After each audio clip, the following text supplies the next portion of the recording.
굳게 닫힌 마음을 여는 열쇠가 무엇일까요? 어떻게 하면 마음이 열릴까요? 마음을 여는 열쇠는 사랑입니다. 사랑할 때 그 사랑이 진정하다 이렇게 느껴질 때 믿을 수 있어요. 비로소 믿을 수 있을 때 마음이 열립니다. Love is the key to open your heart. 그래서 여러분 지금 우리 성경 통독 순서를 가다 보면 지금 요한복음쯤 가고 있을 텐데요. 복음서, 마태, 마가, 누가복음을 여러분 쭉 읽어보면 하나님이 우리를 얼마나 사랑하셨는지, 왜 복음서의 절반쯤이 말이에요 복된 소식이라 그러는데, 굿뉴스가 왜 누군가 우리를 위해서 생명을 내어주신 누군가의 죽음의 이야기, 하나님의 아들의 죽음의 이야기, 죽기까지 우리를 사랑하신, 사랑으로 우리를 생각할 수도 상상할 수도 없이 그냥 퍼붓듯 부어주신 그 사랑의 이야기가 우리에게 들려주는 거죠. 그 사랑이 먼저 여러분과 제 가슴을 엽니다. 우리 가슴을 여는 건, 마음을 여는 건 사랑이에요. 우리가 이제 새해 들어와서 소원을 가지는데 주의 음성 정확하게 듣기를 원했고, 우리 정확하게 보기를 원했어요. 근데 잘 들으려면 어떻게 한다고요? 주님하고 붙어 있어야 된다 그랬어요. 그리고 주님께서 우리 마음 가운데 삭개오에게 오신 것처럼 우리 삶의 지경에 들어오셔서 우리가 잘 보기 위해서 어떤 소원을 가진다고요? 주님 같이 봐주세요 하는 소원 가진다 그랬어요. 그런데 주님이 같이 보시기 시작할 때 우리가 전에 보지 못했던 것들을 보는데, 이때 마음이, 우리가 마음 혹은 가슴이라고 혹은 하트라고 생각하면 우선 감정, 정서적인 면이 생각이 됩니다. 맞아요.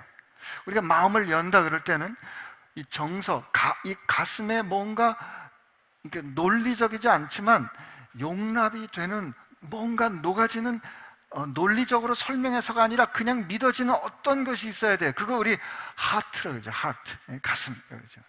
주님께 무엇이 가장 제일 하는 계명입니까? 라고 물었을 때 주님께서 너는 내 마음을 다하고 내 목숨을 다하고 내 뜻을 다하여 주 너희 하나님을 사랑하라. You shall love the Lord your God with all your heart, with all your soul, and with all your mind. 근데 우리 이 마음이라고 할 때는 아까 주님의 사랑으로 열어 제껴진 그 가슴이 있다 그러면, 오늘 주님께서 그렇게 주님이 사랑하셔서 같이 다니시는, 혹은 주님이 사랑하시는 사람들과 함께 다니면서 가르쳐 주시고 보여주시고 결정하신 사건들이 그들의 그 마인드, 그들의 생각, 논리적으로 판단하고 생각하고 고민하고 하는 것들을 뒤집어 놓는, 그 마음을 새롭게 하시는, 그 마음을 그 마음을 새롭게 세팅하시는 그런 일들이 일어나요. 이게 마인드셋이 바뀌는 거예요. 여러분, 그 마음이 열려야 돼요.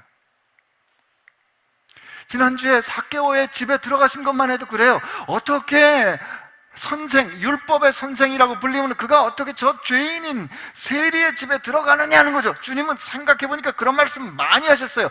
가난한 사람들아, 너희들이 복되다 라고 말씀하세요. 마음이 가난한 사람들아, 천국이 너희 것이야, 그러므로 너희가 복되다 라고 주님이 강복을 선언하시는데, 오히려 부자를 향해서는 부자가 천국 가는 거 어렵다라고 말씀하시거든요. 그죠? 주님이 또 뭐라고 말씀하세요? 부자가 헌금을 많이 하는 것과 가난한 과부가 그 헌금을 2렙돈 드리는 걸 보고 하나님께서는 저 과부가 더 많이 냈다고 받으신다라고 말씀하시잖아요. 생각 그렇게 안 했었어요. 사람들 생각 그렇게 안 했는데 주님 그렇게 판단하시고 말씀하세요. 주님께서 가르쳐 주신 그 결정들 말이죠. 안식일에 병자를 턱턱 고치시는 그 행동들 말이에요. 주님께서 말씀하시고 가르쳐 주신 거는 당대의 사람들이 깨닫을 때, 생각할 때 이상한 거에서 하나님은 의인을 부르러 온다고 생각했는데, 생각해봐라, 병자에게 의사가 필요한 거 아니야? 건강한 사람에게 의사가 필요 없잖아. 나는 의로운 사람을 부르러 온 것이 아니고 나는 죄인을 부르러 왔어라고 생각하는 이 위아래가 뒤집어지는 이런 말씀들을 주님께서 하셨다 이 말이에요. 이런 주님의 가르침은 말이죠, 그 가르침을 쫓아간 사람들의 생각을 뒤집어 놓습니다. 휘저어 놔요. 이게 뭐지? 도대체 나는 그럼 뭘 믿고 산 거지? 이건 뭐야? 라는 생각을 가지고 인생과 자기 자신과 세상을 다시 바라보게 되는데, 그 다시 바라보는 그 마음이 열려야 되는 거예요. 그 마음이 열리지 않기 때문에, 그 마음이 새롭게 되지 않았기 때문에 우리가 주님 앞에서 울컥하고 주님의 사랑을 안 것 같아요. 그래서 손들고 내 주의 뜻대로 살겠습니다, 내 주님 세상 나가서 내가 주님 뜻대로 살겠습니다 했는데 그게 주의 뜻대로 안 사라지잖아요. 주님이 이런 우리 모습을 가르쳐 주시는 장면이 또 하나 나오는데, 그게 누가복음 17장인데요 누가복음 17장에 이제 제자들이 이제 사역을 갔다가 돌아왔어요.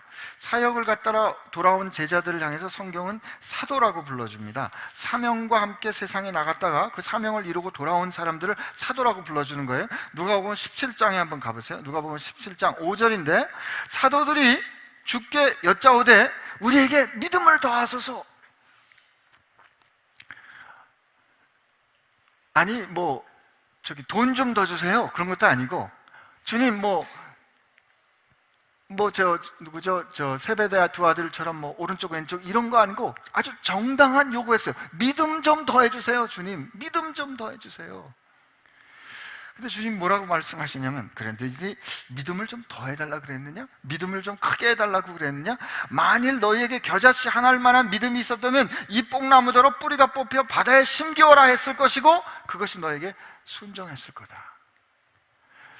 아마 이 제자들이 가서 예수의 이름으로 가서 예수의 이름으로 명했더니 저는 자가 걷고 눈먼 자가 보고 귀신이 쫓겨나는 신나는 일 했을 거예요. 아, 우리가 주님을 조금만 더 믿을 수 있으면, 우리가 주님을 조금 더 신뢰할 수 있으면, 내 믿음이 조금 더 강했다면 더 큰 일 할 수 있지 않을까? 이런 생각하는 그 사람들에게 저 같으면 그렇게 생각했을 것 같아요.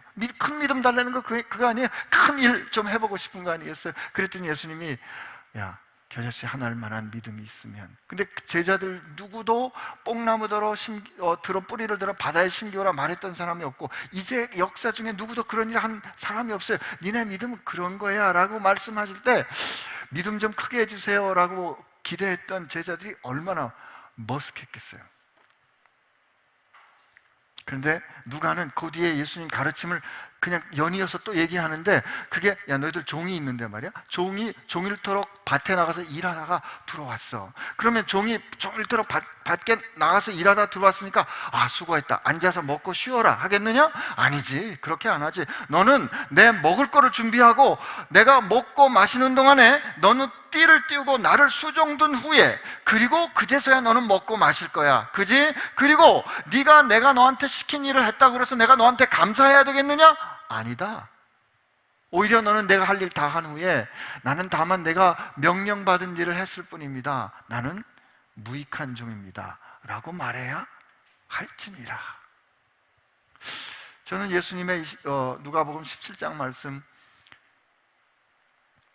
이 제 마음 가운데 용납이 된 거 몇 년 안 됩니다. 솔직히 몇 년 안 돼요.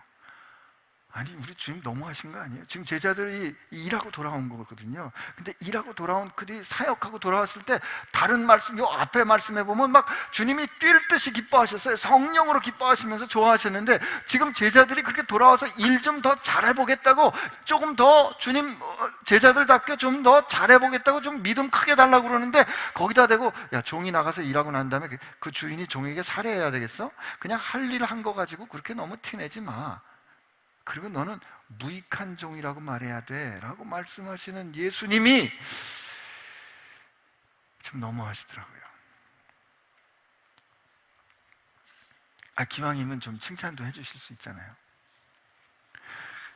근데 가만히 생각해 보니까 왜 이런 그 섭섭함이 들까? 왜 이런 마음의 불편함이 있을까? 질문하게 된 거예요. 가만히 보니까 그런 거죠. 내가 일을 했으면, 내가 열심히 노력했으면, 내가 종일 정말 땀 흘리고 애써서 이 열매를 얻었으면, 이 열매로 인한 보상, 이 열매를 위해서 애썼다고 칭찬받는 거 누가 돼야 돼요? 내가 돼야지. 여러분 직장에서 열심히 일했는데, 여러분이 열심히 일해가지고 일이 잘 됐는데, 어느 내 동료가 마지막에 밥숟가락 하나 딱 놓고선 마치 자기가 한 것처럼 싹 가져가면 기분 나쁘다 안 나쁘다? 좀 도와주세요. 기분 나빠요 안 나빠요? 나쁘지. 고맙습니다. 내가 열심히 노력했는데, 저건 내가 애쓴 일인데 남의 이름으로 쓱 하고 가져갈 때 우리 속상하거든요. 왜? 우리 셈법에는, 우리가 헤아리는, 우리의 헤아림에는 내가 노력하고 내가 애쓴 일이기 때문에 그거는 당연히 내가 칭찬받아야 되는 게 옳다.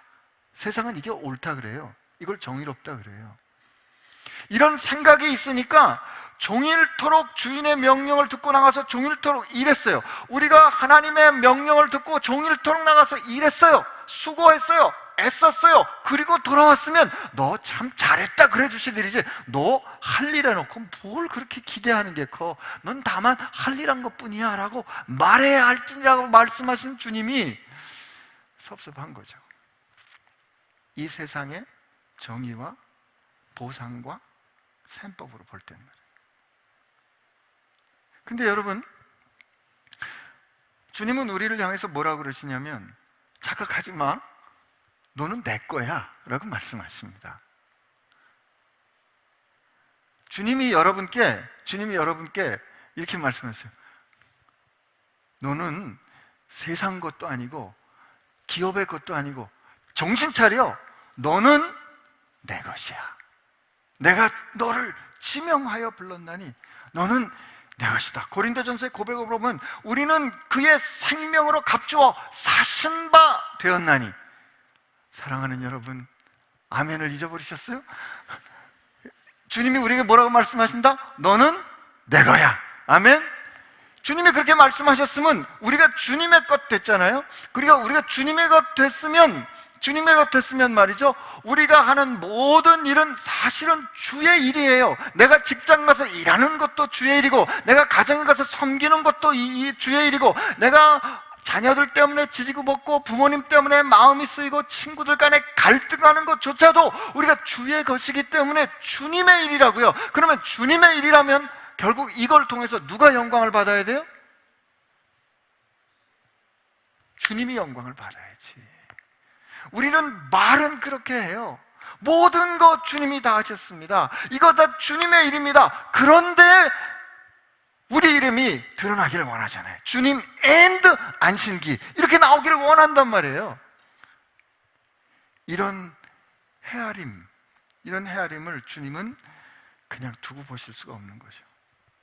오늘 주님이 하나님의 나라에 대해서 말씀을 해주시는데, 이 하나님의 나라는 이것과 같다라는 것은 이 세상의 셈법과 왜냐면 우리가 주님 사랑해서 하나님 나라에 딱 들어갔으면 그냥 주님의 하나님 나라 싹 데리고 갔으면 좋겠는데, 여전히 내가 한 일에 대해서는 내가 보상을 받아야 하는 이 세상 가운데 우리는 하나님 백성으로 살아야 되거든요. 그렇기 때문에 하나님 백성으로 살 때 우리가 뭔가 달리 볼 수 있는, 달리 이해할 수 있는 마인드셋을 갖지 않으면 여러분 우리 세상 속에 구별되지 않는 거예요. 그러면서 주님이 가르쳐 주시는 게, 얘들아, 하나님의 나라는 겨자씨 하나일 것 같아. 그 겨자씨 하나를 땅에 떨어져 심기우면 이게 줄기를 내고 자라서 나중엔 커다란, 새들이 깃들 만한 커다란 나무가 된다라고 말씀하세요. 하나님의 나라는 겨자씨와 같다라고 말씀하시니, 겨자씨와 같다는 지금 주님께서 그 눈에 보이지 않는 세상의 그 어떤 씨보다 작은 그 작은 씨앗이 땅에 떨어져 심기워 싹이 나고 줄기가 자라서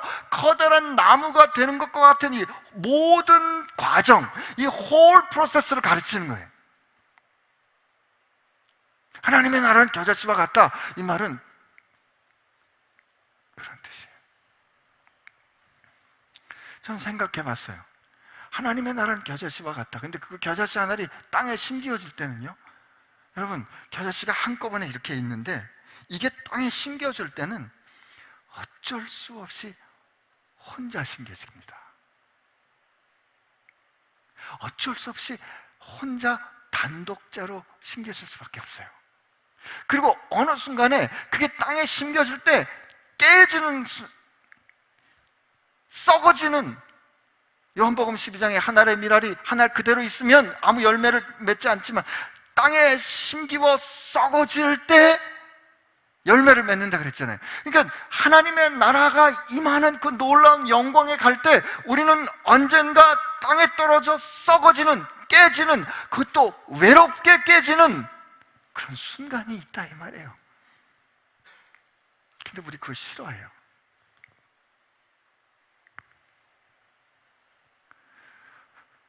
어쨌든 떠나야 할 때, 퇴장해야 될 때가 되면 언제나 섭섭해요. 야, 내가 평생을 여기서 이렇게 일했는데, 내가 얼마나 애썼는데 벌써 퇴장해야 되나?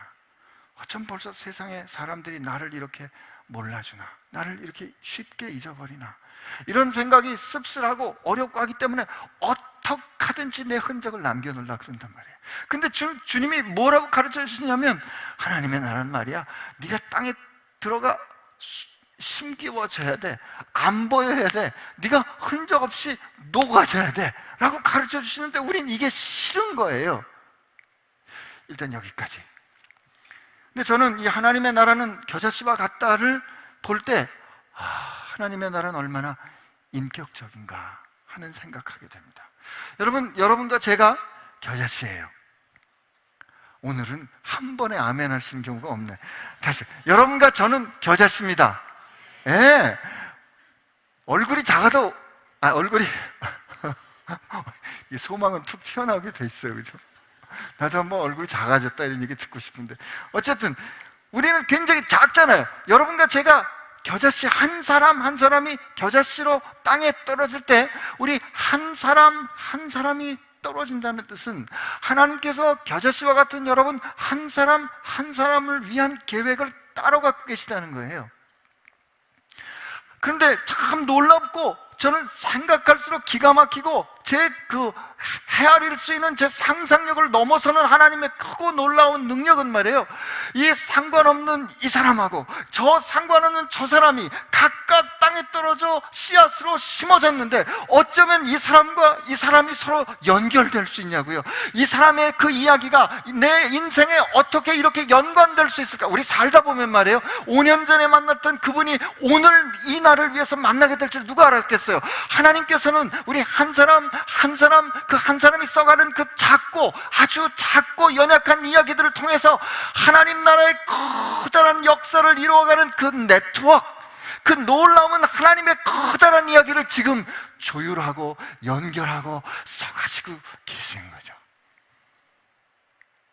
야, 그게 한번 상상이 되는 순간에 기가 막힌 거예요, 우리 하나님.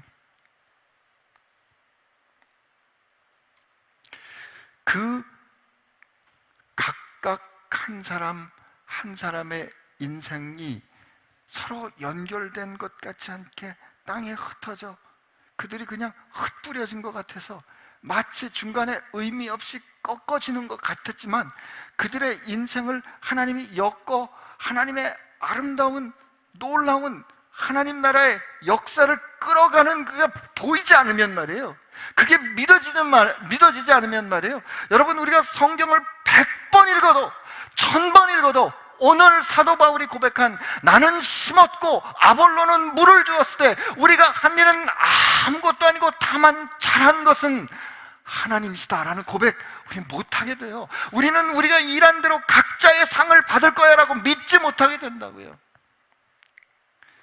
우리 눈이 열려서 그 역사를 이뤄가시는 하나님의 손을 볼 수 있게 되기를 축복합니다.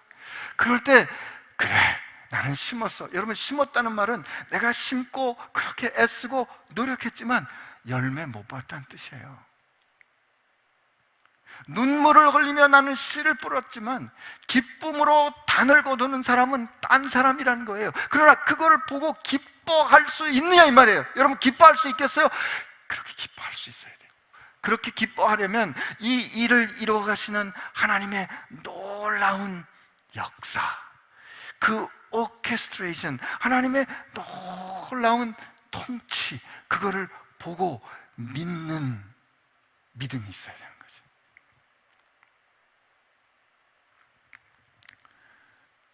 근데 우리 읽은 그 고린도전서 3장 그 뒤에 말씀에 사도 바울이 참 놀라운, 참으로 기가 막힌 고백을 합니다.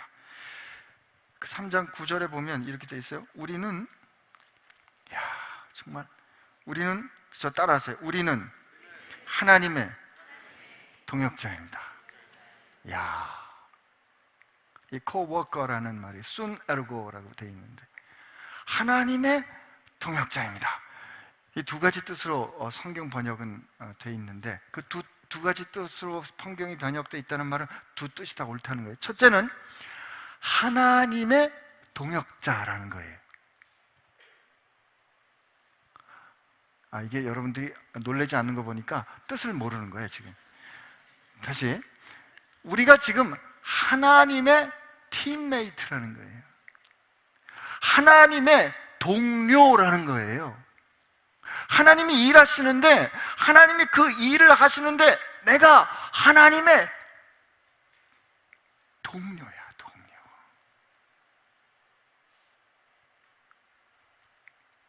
그 하나님의 놀라운 일, 하나님께서 행하시는 그 놀라운 역사에 내가 팀메이트인 거죠.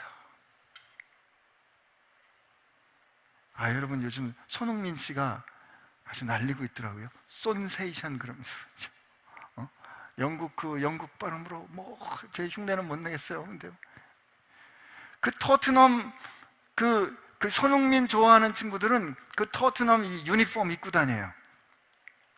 지가 무슨 토트넘도 아니면서 입고 다녀요. 왜냐면 손흥민 사랑한다 이거야. 손흥민이 자랑스럽다 이거야. 그런데 우리가 하나님과 같은 팀이에요. 그럼 생각해 보세요.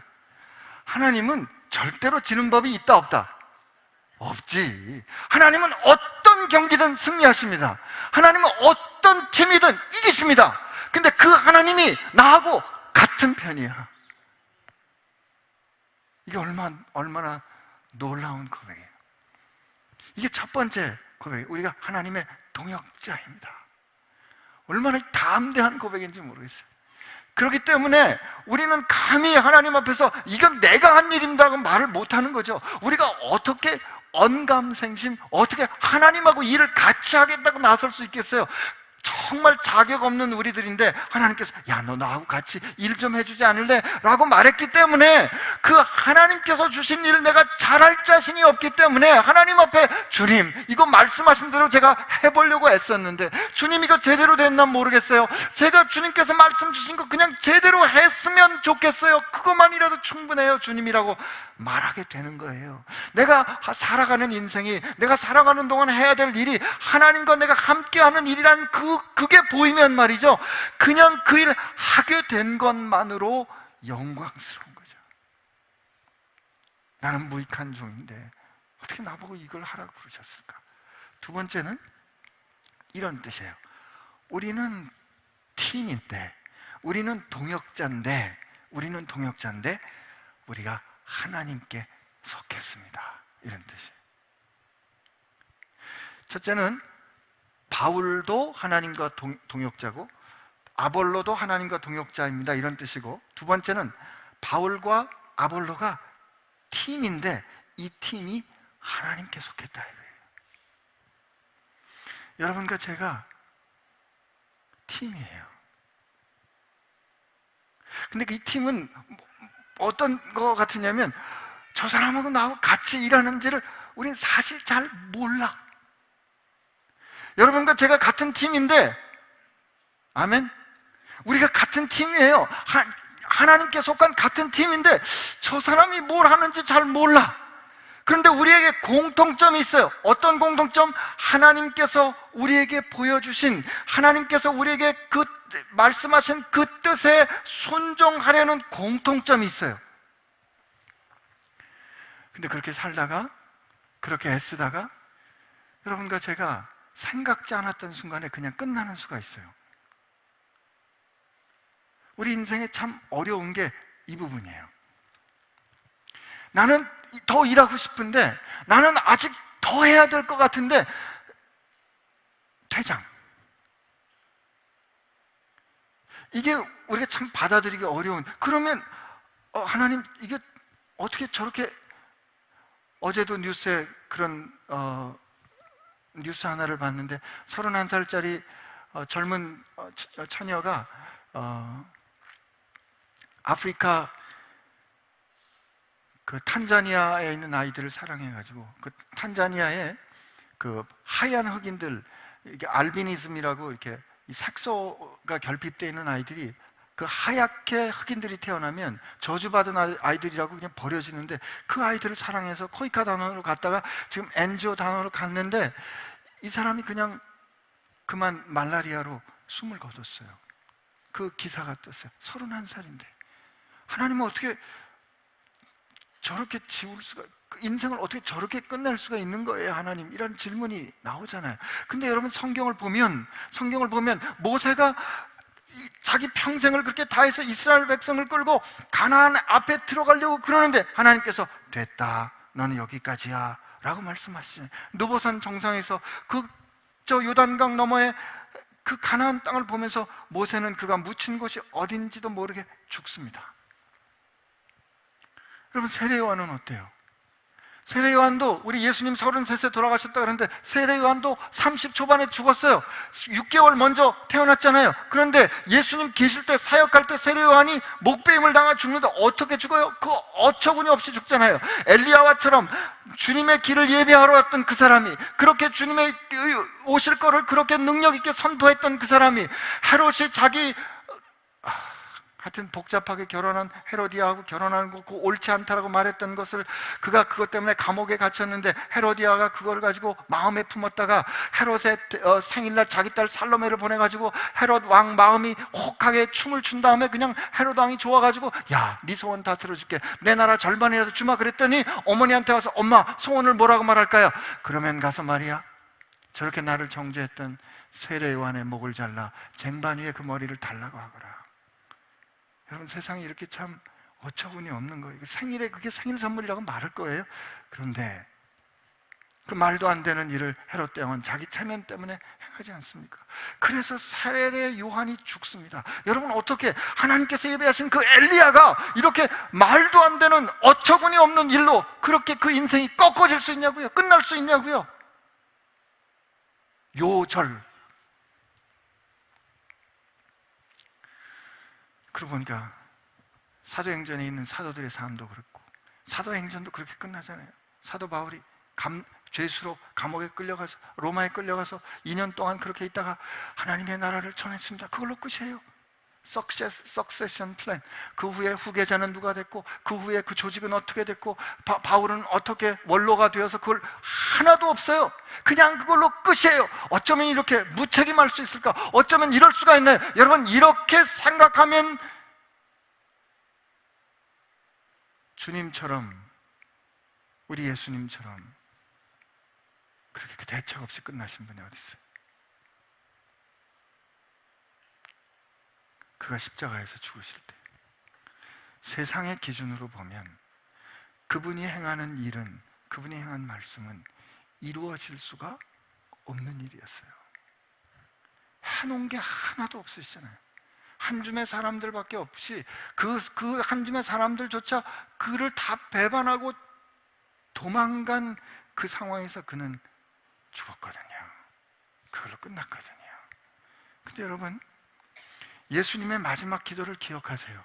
그 예수님이 이게 정말 가능할까? 예수님도 하나님 아버지를 아셨지만 그가 얼마나 괴로우셨으면 그의 땀방울이 핏방울이 되는 것처럼 기도하실 때, 아버지, 할 수만 있으면 이 잔이 내게서 지나갔으면 좋겠습니다. 아버지, 이 방법 말고 다른 방법은 없는 겁니까? 혹시 이렇게 하면 안 되겠습니까? 하는 내 뜻, 내 계획이 있잖아요. 그런데 주님께서 마지막으로 어떻게, 하나님, 이렇게 꺾어지는 것이, 이렇게 내가 하늘의 미랄로 땅에 떨어지는 것이 아버지의 뜻이라면 내 뜻대로 마옵시고 아버지의 뜻대로 하옵소서 라고 말씀하시고 그는 꺾어지셨어요. 그런데 어떻게 됐어요? 주님이 세상을 이기셨잖아요. 여러분과 저도 마찬가지예요. 우리 마음 가운데 내가 이렇게 한다고 그래서 세상이 바뀔까? 내가 이렇게 한다 그래서 이 세상이 뒤집어질까? 내가 이렇게 산다고 해서 저 단단한 세상이 변할 수 있을까? 내가 이렇게 한다고 해서 저 단단한 아이의 마음이 열릴까? 의심될 거예요. 안 믿어질 거예요. 그러나 여러분, 순종하십시오. 주님 말씀하실 때 순종하셔서 대책 없이 땅에 심기시길 바랍니다. 대책 없이 심기셔야 돼요. 자꾸 교회 목사님들이 대책을 세우다가 아름답게 퇴장할 그 순간 놓쳐가지고 저렇게 추하게 남아있는 거예요. 주님이 주님의 교회라면 주님이 알아서 하실 거로 믿어야 되는데 안 믿거든요. 주님이 다 하실 거라고 말씀은 그렇게 하시는데 안 믿어지니까 내가 믿는 누구에게 물려주고 내가 도와줘야지 라고 생각하는 거죠. 여러분, 우리 베이직 교회도 마찬가지예요. 지금 목사님, 우리 조 목사님 저 나이 말씀하셔가지고 성도분 여러분 몇 분은 막 돌고 우리 목사님 이제 연세가 저렇게 드셨는데 어떻게 해야 되나. 여러분 염려 마세요. 우리가 섬기고 주님이 됐다 하면 우린 거기까지 가면 그만이에요. 그 다음 비즈니스는 주님 비즈니스인 거지. 제가 이렇게 말하면 저 목사 철이 없구나, 무책임하구나, 그거 아닙니다. 여러분, 우리가 세상에서 경험하는 그 일들, 희한한 일을 하나 소개를 해드릴게요. 제가 그 세상에서 일어난 일들 보면서 이거구나 깨달았는데요. 2011년에 그 광진구에 있는 테크노마트라는 큰 빌딩이 있어요. 2011년에 그 테크노마트가 지상 39층이고요 지하 6층인데 2011년에 갑자기 그 건물이 크게 흔들리면서 대피한 소동이 있었어요. 근데 그 건물이 왜 크게 흔들렸을까? 다른 건물들은 다 괜찮은데 그 테크노마트 건물만 크게 흔들려가지고 사람들이 다 대피했는데 이게 왜 이렇게 됐을까? 그래서 한국역학회인가에서 그걸 어떻게 됐나 찾아봤는데 여러분, 원인이 뭔지 아세요? 12층에 피트니스 센터가 있었는데 피트니스 센터에 23명이 태보라는 운동을, 태권도하고 뭐하고 합쳐진 운동이래요. 그 태보라는 운동을 하면서 이 발을 뒤졌는데 이렇게 이것 때문에 건물이 움직인 거예요. 안 믿어지시죠? 근데 그거를 역학자들이 데몬스트레이션 했어요. 건물은 보이지 않지만 자기의 고유한 진동수를 갖고 있어요. 그때 그 테크노마트가 갖고 있는 이 수직 진동이 2.7Hz인가 그랬는데 하필 그때 새로운 강사가 그 23명하고 같이 한 이 발 딛는 소리가 그 건물이 갖고 있던 그 수직 고유 진동하고 같은 진동이 되면서 서로 공명이 일으켰어요. 그 공명이 일어나잖아요. 그럼 이게 공진 현상이 일어나는데 그 23명의 발자국이 그 커다란 건물을 흔들흔들했던 거예요. 안 믿어지시죠? 1850년에 프랑스에 있는 앙게다리라는 앙게브리지라는 다리가 있었는데 이 다리가 확 무너졌어요. 왜 무너졌는지 아세요? 479명의 그 병사들이 그 다리를 행진하는데 그 병사들이 줄을 맞춰서 착 하고 줄을 맞춰서 가니까 그 병사들이 행진하면서 내는 그 소리가 그 다리의 고유 진동수하고 같았던 거예요. 같아지면서 공진할 때 다리가 와르르 무너졌어요. 그날 비극적으로 200명 이상의 군인들이 죽었습니다. 1940년에 워싱턴주에 있는 그 타코마 해협에 있는 타코마 브릿지도 같은 현상으로 고유 진동수하고 바람이 만들어내는 다리의 흔들림이 같아질 때 다리가 무너진 거예요. 이걸 공진 현상, 레조넌스라고 해요. 여러분, 하나님의 말씀의 역동은 안 들려요.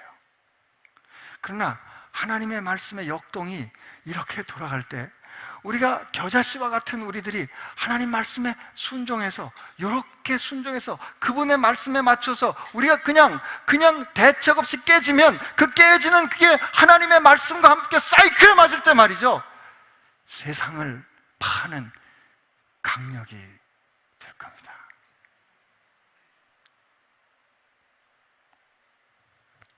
이분이 하나님이 말씀으로 세상을 지금 조율하고 계십니다. 여러분과 저는 염려할 필요 없어요. 다만 그분의 말씀에 공명해서 그분의 말씀에 따라 순종하는 순종의 작은 발걸음 하나를 우리가 만들어낼 때 저 견고한 지는, 저 견고한 세상은 무너지고 말 겁니다. 우리의 마음을 여는 건 주님의 사랑입니다. 그러나 주님은 우리 안에 들어오셔서 우리가 세상을 어떻게 보고 어떻게 판단하고 어떻게 생각해야 할지 우리로 지혜롭게 하십니다. 우리가 주님 앞에 새롭게 보아 새롭게 뒤집어 만들어야 되는 마인드 세트는 아버지가 할 일 아버지께 맡겨드리고, 다만 우리는 어딘가에서 주님께 기뻐 올려지는 겨자씨로 순종하는 씨앗으로 그것에 묻혀야 합니다. 여러분과 제가 그런 마음 가지게 되기를 축복합니다. 새해에는 난 몰랐어요. 다만 이거 했을 뿐인데, 다만 순종했을 뿐인데 이 일이 이렇게 터질 줄은 몰랐어요. 이런 일들을 좀 우리가 서로 나누기를 축복합니다. 아마 그렇게 될 거예요. 그런 믿음이 오늘 우리로 이 찬양할 수 있게 하는 거예요. 우리가 힘들고 어려울 때, 지친 사람이 있을 때 누군가 우리를 위해서 기도해 주는 걸 믿고, 그 기도는 우리로 힘들게 우리를 붙잡고 있는 것들을 깨뜨릴 겁니다.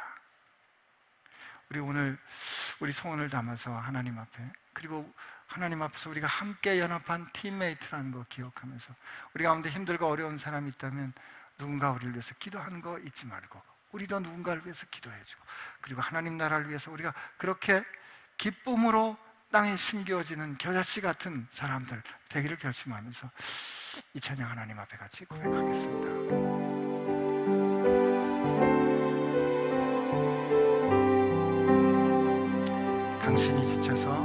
당신이 지쳐서 기도할 수 없고 눈물이 빗물처럼 흘러내릴 때 주님은 우리 연약함을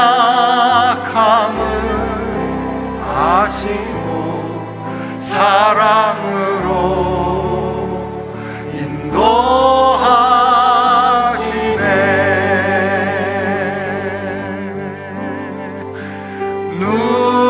누군가 널 위하여,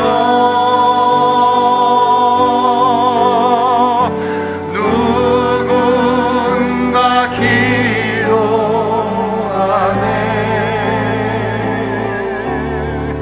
내가 홀로 외로워서 마음이 무너질 때 누군가 널 위해 기도하네. 우리 이렇게 부릅니다. 내 주님 날 위하여, 내 주님 날 위하여, 내 주님 기도하네. 내가 홀로 외로워서 마음이 무너질 때 내 주님 날 위해 기도하네.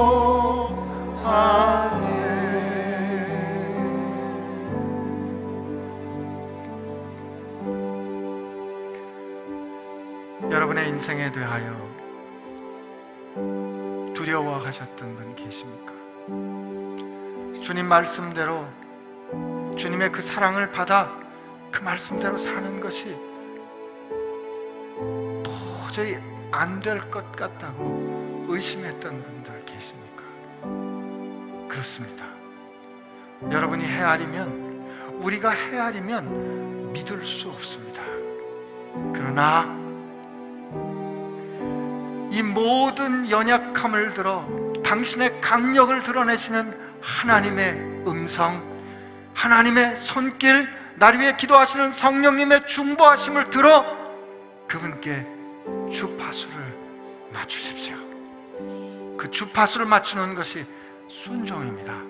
그러므로 오늘 주님 앞에 우리 기도할 때 주님 내게 믿음을 주십시오.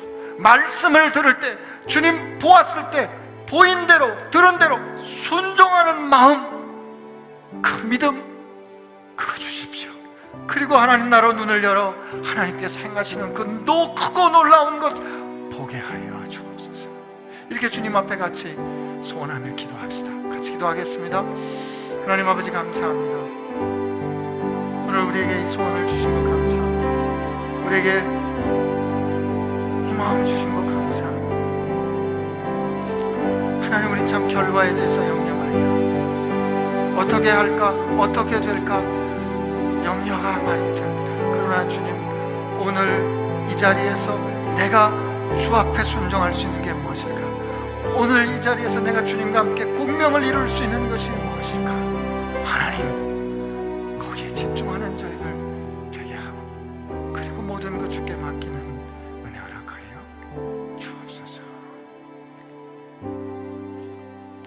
주님, 우리가 주님과 함께 합창하고 싶습니다.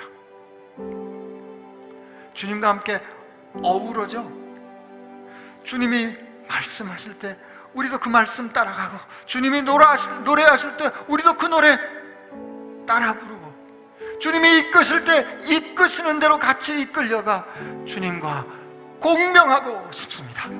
하나님, 우리가 비록 작을지라도, 하나님의 그 크고 놀라운 운동력을 세상에 공명하며 드러내는 하나님의 겨자씨, 하나님 나라의 겨자씨 되게 하여 주옵소서. 주님 감사합니다. 예수님의 이름으로 기도합니다.